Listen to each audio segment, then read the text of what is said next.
All right. Who here got you baited on Twitter this morning? Come on. Who here got you baited? I got you baited. Breaking. President Trump will pardon Julian Assange. And it only took 3 hours, 100,000, 110,000 likes. Kablamo. And then, like an hour later, regarding Julian Assange tweet, inadvertent tweet, faulty source, please disregard. Amazing. So, this is pretty irresponsible, what would you call it, Twitter journalism? Fuck even is this guy? He's an entrepreneur and a unifier. I don't know. I don't know what relationship this guy has to the presidency, but man, there are a lot of people who have been for a while under the impression that Donald Trump is more likely, or was more likely than Hillary Clinton, to pardon people like Julian Assange, who I'm going to talk about in a second. And I actually think I agree with these people, because, so here's the thing, okay? Julian Assange is in my opinion, a threat to America. I'm sorry, wait, that sounds super loaded. By threat to America, I mean he challenges hegemonic American interests. So that can be a good or a bad thing. I would like to believe socialists should also be doing this, okay? You have people like Edward Snowden, who certainly does, which is, precisely the reason why he skedaddled after his leak. And you have Chelsea Manning. Chelsea Manning, as we all stand. Chelsea Manning, queen of Twitch. Didn't a friend of mine recently play games with Chelsea Manning? There was something to that. Whatever the case may be. Some people have argued that Trump is more likely to pardon Assange and the rest of them. It was the serfs, Lance? Yeah, Lance got to play. You hung out with her too, Hyena? Fuck, man, all the shit's happening on Twitch. And here I am on YouTube, wallowing. At least I'm not on DLive. There are some people saying that Trump was more likely to pardon these people, and I actually kind of agree with that, because I don't think Trump actually knows who Julian Assange is. I would be astonished if Trump has any fucking idea what WikiLeaks is, or who Edward Snowden is, or what anything. He would never pardon Chelsea Manning, because Chelsea Manning is a trans woman. There's no way that would ever happen. It would never, ever, ever happen. Ever. There would no chance of that ever happening. But specifically with Assange, I think there was, maybe still is, a decent shot of that actually happening. Now, for me personally, I'm not impressed by Assange's, oh god, this is so nuanced. Okay, here are my basic positions on the thing, okay? Assange's. Sorry, I was thinking of Twitch. Both of them threats to American interests, So two quick things, okay? I don't like Assange, at all. Getting into it is really complicated, but I think Julian Assange hates America in the wrong way and is basically just a Russian asset. I don't like the way that he leaked docs on the Democrats but didn't on the Republicans in the 2016 election. I don't like the fact that his entire political advocacy seems to be oriented around a hate boner for Hillary Clinton. Look, again, it's fine to not like Hillary Clinton, but I don't think that's the only impetus one should have. I mean, Trump's bad too. The problem with leaks like those you get out of WikiLeaks, which have, there's been good and harm done from that, is that fundamentally, journalism is only worthwhile. Transparency is only worthwhile if it's equally distributed. That's very, very, very important. So, I'll give you an example, okay?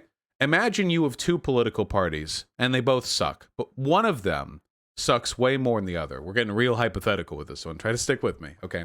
And you have an investigative journalist with the ability to release information on both of these parties, hypothetically. You have the ability to drop bombshell info on both of these parties, but you only do it on one. Now, is that transparency, or is that just inflicting political bias on people's perception of one party or the other? The selective release of information can be as bad as withholding information unilaterally.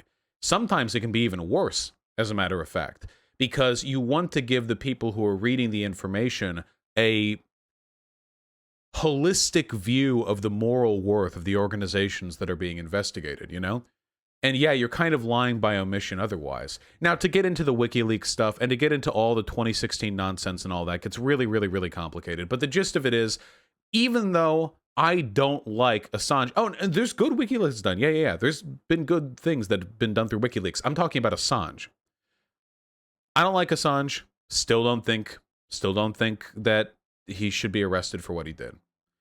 I would absolutely pardon Assange. Apparently, Assange has some sexual assault legal shenaniganry in some other country. I forget the specifics of that, but I'm speaking specifically to Sweden. It's Sweden? Okay, gotcha, Sweden. But I'm speaking specifically to the whistleblower, to the journalism stuff. I do not think that he should be arrested for that. I do think that he should be that he should be pardoned for that. And I feel this doubly so for Snowden. See, this is the guy I care about, okay? If you think Julian Assange should be pardoned, there's no fucking excuse to not want Snowden to be pardoned too. Snowden, the king. I guess Snowden's probably like a weirdo libertarian tech bro. So I'm not like he's not like a fucking socialist or anything. But Snowden leaked so much information on the shit our government is getting up to, the legal excuses they have to track and store your data, the insane shit the government is up to. And he also released it in a more, in my opinion, he released it in a more responsible way than Julian did. Assange just kind of dumped a lot, whereas Snowden made an effort to redact certain piece of information and release it to media outlets that he trusted to release this information appropriately, which they fucked up, but he still, I think, did a better job. Snowden is a Russian asset, according to Twitter. I'm a liberal fascist, according to Twitter. Fuck Twitter. Snowden, I think, is a very, very, very defensible guy. Look, I don't normally listen. Sometimes I'll shout out smaller content creators. Not always something I'll do. I'll do it this time, okay? I'll do it this time. There's this little guy. Might have heard of him. He's called John Oliver. I think he's Scottish. And he has a show called Last Week Tonight. And a lot of people rag on John Oliver. I think John Oliver is as based as you can get while still having a TV show. Does anyone else feel that way? Like every John Oliver segment is basically like hinting at anti-capitalism in a substantive way, not just like Tucker Carlson, the elites are bad, but like fairly in-depth nuance. He does miss sometimes, but fairly in-depth nuanced arguments on the fundamental problems in our system. I feel like he'd commit suicide via 2 bullets in the back of the head if he went any further to the left on that program. So I don't know, but he does have one bit, like 3 years ago, where he talked with Snowden in Russia, and they did a whole thing, and it was all very funny. But if you guys are going to watch any segment from that show, and I'm sure you've already watched it because he's huge, but it should be that one. I think Snowden is like a really defensible guy. Like, what do I think about Hassan Minhaj? I think Hassan's good as well, but it's irrelevant to what we're talking about right now. Snowden's good.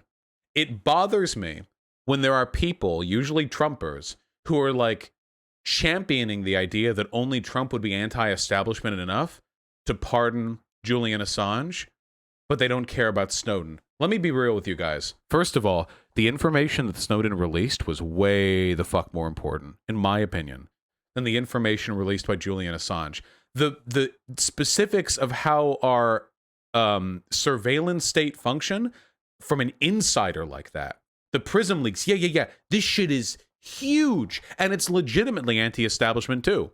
Because the targets of Snowden's leaks were our intel agencies. And fuck our intel agencies. I don't give a fuck if people come out swinging at our intel agencies.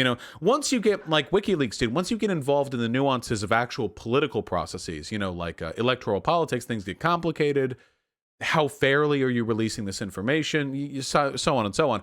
But the intelligence agencies, man, that's an easy target right there. Snowden doesn't have the anime villain aesthetic that Assange has down. Doesn't Assange look like shit now? Hold on. Didn't Assange like lose? Hold on. Am I thinking of somebody else? No, he doesn't look like shit. He just grew out a big beard. No, this okay. He doesn't look like shit at all. I am remembering somebody else who I feel like went into exile for a while and looks like a gnome, but he looks. Yeah, he doesn't look like shit. He just has a beard. He's been in exile. Okay, whatever. Let's be real, okay? If Julian Assange does end up getting pardoned by Trump, it won't be because Trump is pro-free speech or pro-journalist, because he's not. His whole political career has been him attacking media and free speech and journalism. It'll be because Julian Assange leaked info in the DNC and hates Hillary Clinton. Okay? That's why. There's a pretty big reason why Trumpers will always mention Assange when talking about pardons, but never Snowden. And that's because Assange is the one who helped the Republican Party and who is pretty partisan in the way he specifically handled information, whereas Snowden was genuinely nonpartisan, responsible in the delivery of this information, and in my opinion, Snowden poses more of a threat to American political hegemony than Assange ever did, you know? In my opinion, revealing the crimes of our intelligence agencies is way. That's way higher up there. Like that's a big like preventing 1984 type deal. You know, that's way higher up there. Have I seen the interview Snowden with Joe Rogan? No, actually, I haven't. I don't really watch Joe Rogan unless I'm doing it for this segment. I don't know. There's something about me. I just never got into the Joe Rogan thing. I don't know. I also never got into Jordan Peterson. I don't know. Like, I feel like there's a whole aesthetic that I'm not. The Joe Rogan one's actually good. Yeah, I don't know. Maybe? Sure. Yeah, go check it out. Maybe I'll check it out. Maybe we can look at it together sometime. Yeah, never got into the Joe Rogan experience. Even though he's based, didn't Snowden help the Republican Party too since he leaked the info during Obama's presidency? So that's a slippery slope right there. No. Julian Assange specifically released info in the DNC, whereas Snowden just attacked our intelligence agencies during a Democratic presidency. Like, that's a pretty big... You can't say that somebody's being pardoned just because a whistleblower happens to come out during, like, one presidential term or another, you know? That's... Otherwise, every leak of information would be partisan, you know? Because it would always have to happen under a given administration. Pretty soon, it'll be the Biden administration that we'll have to contend with. And I'm sure Biden will continue Obama's venerable tradition of being incredibly hard on whistleblowers.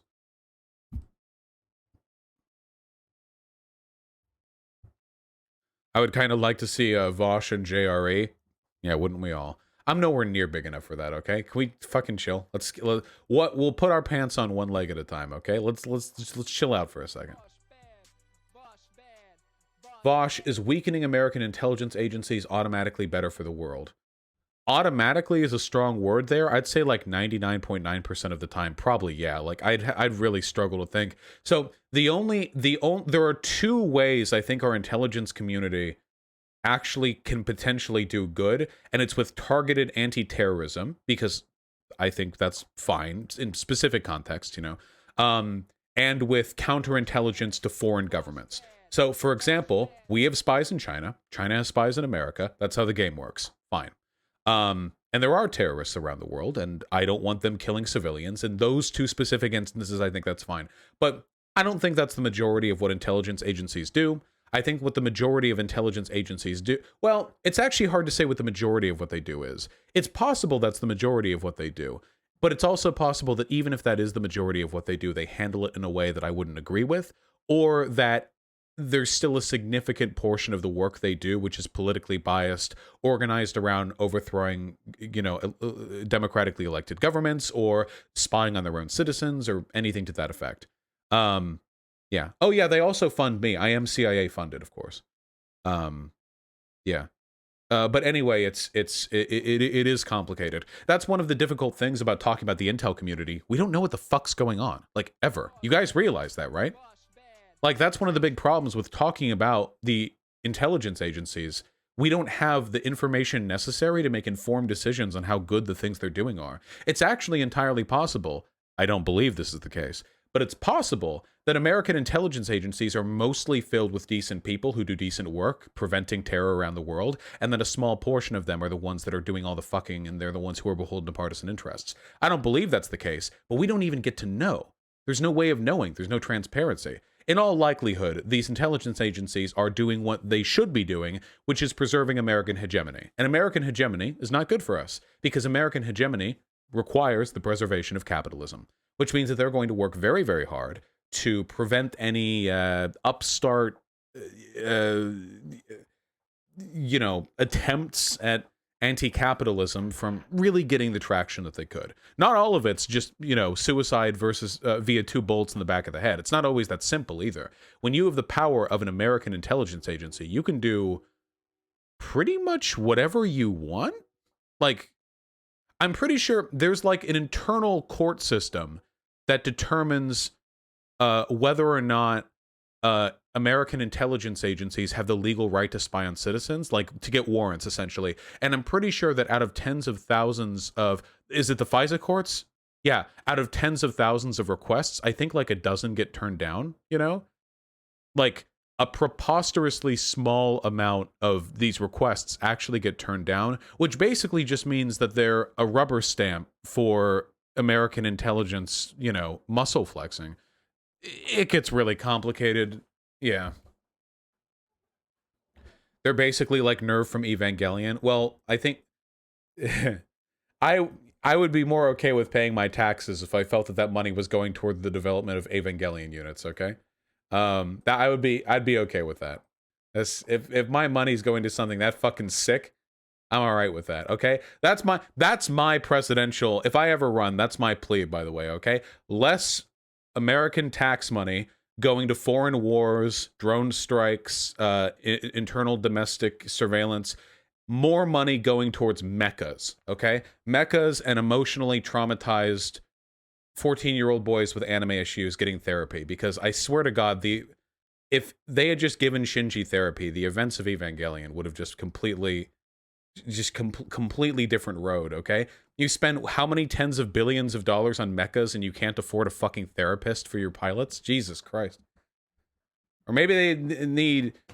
Spoilers? Yeah, fuck you. Watch Evangelion, piece of shit. The reason they're all kids is because apparently children born after Second Impact don't have souls in Evangelion. It's in the lore. They don't have souls. Which means that they're better vessels for using Eva units. That's why they couldn't use adults. That's the lore. That's the lore. You'd know that if you watched Bernie Sanders' 8-hour breakdown on the Eva ending explanation.